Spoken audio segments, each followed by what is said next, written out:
Bisa banjir yang merendam kota dan Kabupaten Pekalongan, Jawa Tengah masih belum surut. Warga terdampak mulai terserang berbagai penyakit seperti gatal-gatal, demam, flu hingga diare.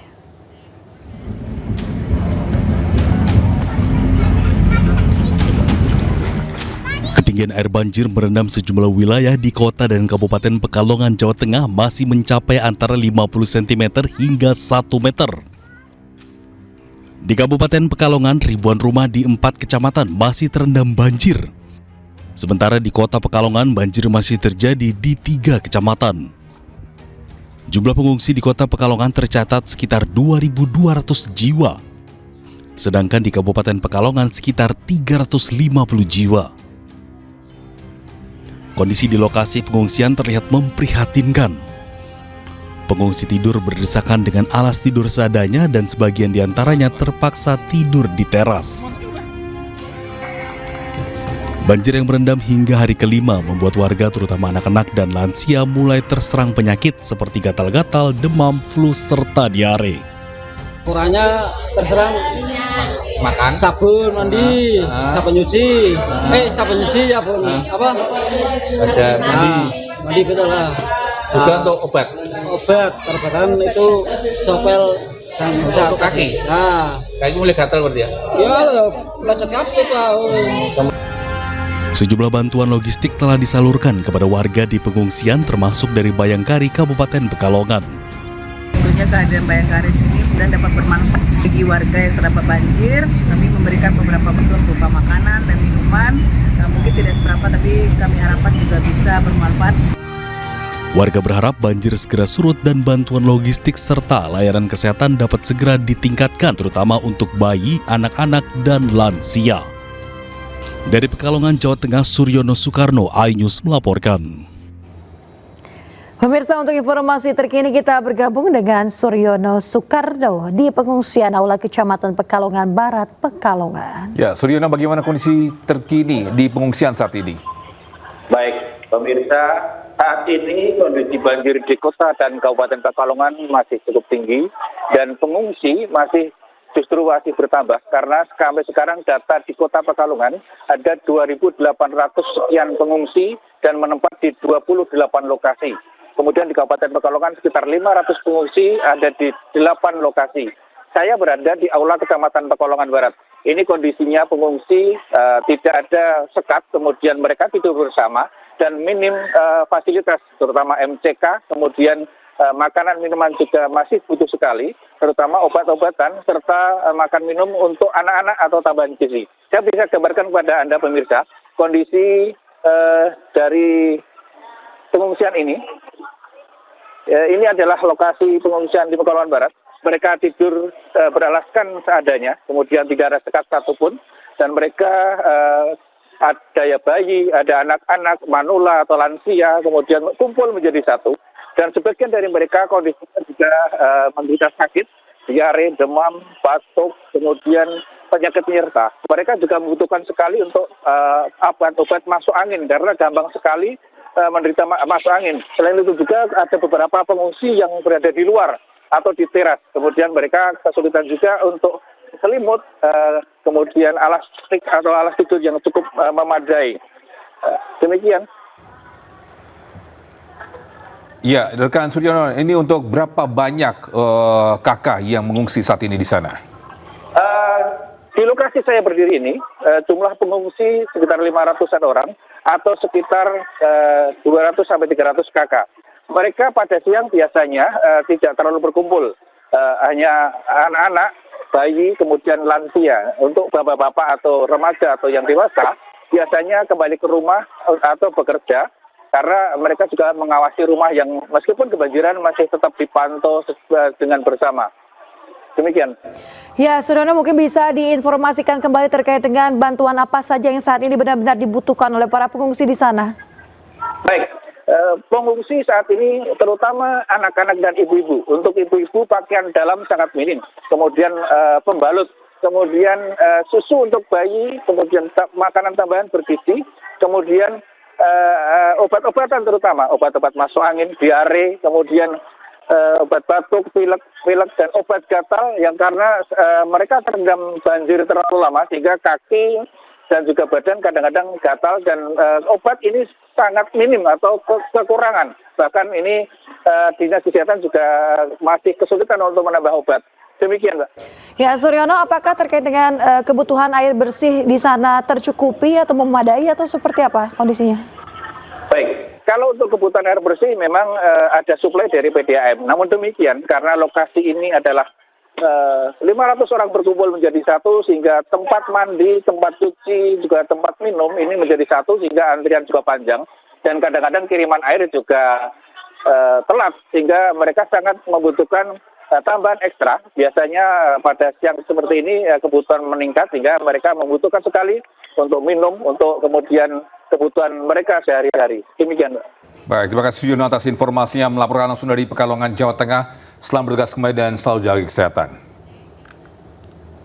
Ya, kita ke informasi berikutnya, pemirsa. Jenazah pramugari korban kecelakaan pesawat ATR 42500 tiba di Jakarta Rabu malam. Ya, jenazah diterbangkan dari Makassar ke Jakarta setelah melalui serangkaian proses identifikasi.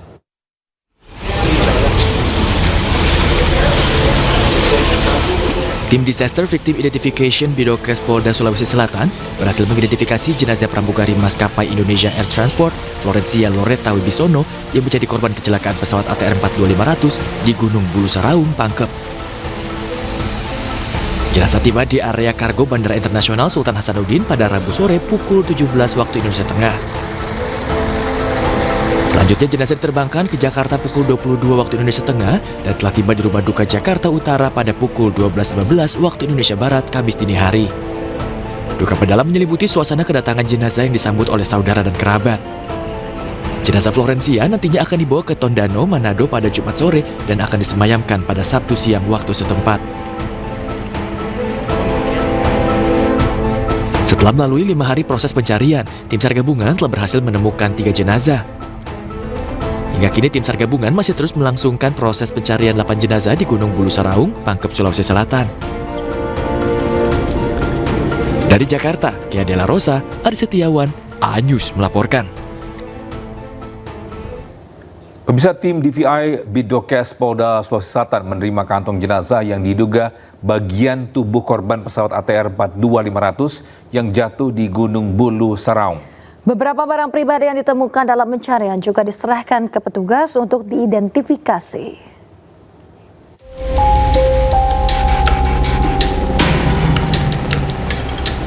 Tim DVI Bidokes Polda Sulsel kembali menerima kantong jenazah dari Basarnas yang diduga bagian tubuh korban pesawat ATR 42500. Kantong jenazah diserahkan langsung pihak Basarnas ke tim DVI di Postmortem yang berada di Jalan Kumala, Kecamatan Tamalate, Kota Makassar pada Rabu malam.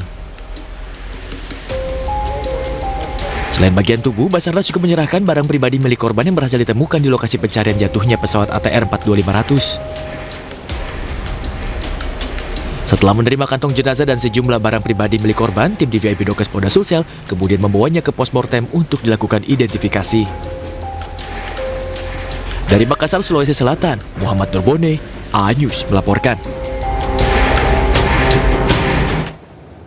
Sementara itu, pemirsa, tim SAR gabungan kembali menemukan 1 korban kecelakaan pesawat ATR 42500. Ya, korban ditemukan di kawasan lereng Gunung Bulung Saraung, Kabupaten Pangkep, Sulawesi Selatan.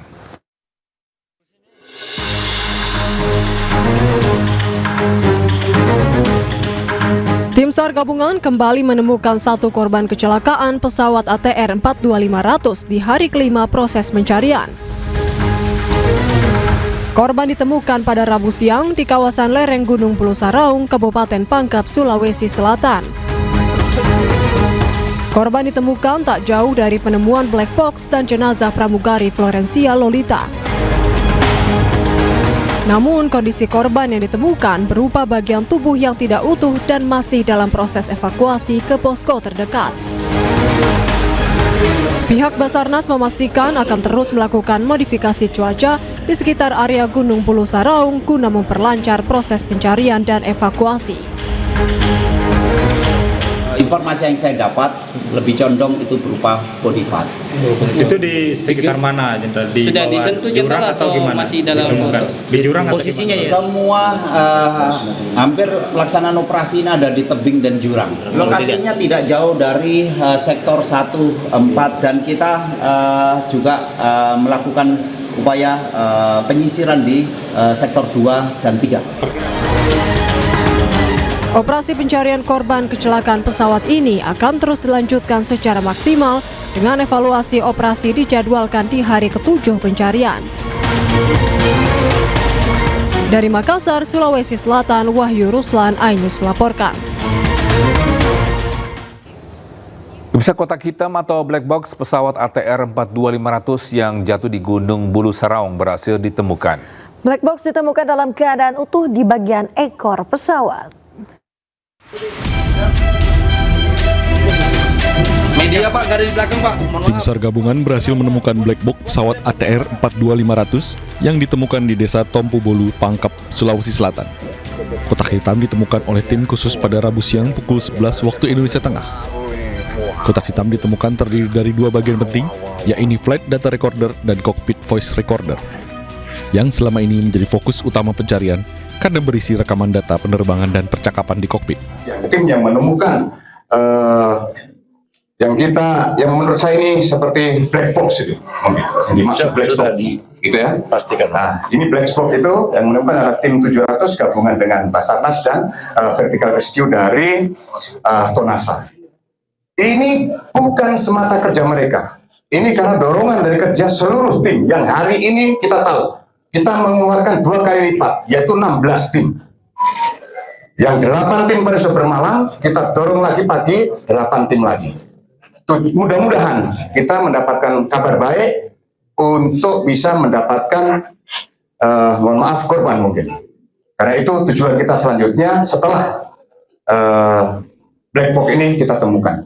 Kita tetap akan berjuang untuk melanjutkan pencarian sampai dengan ada perintah dari komando atas. Demikian.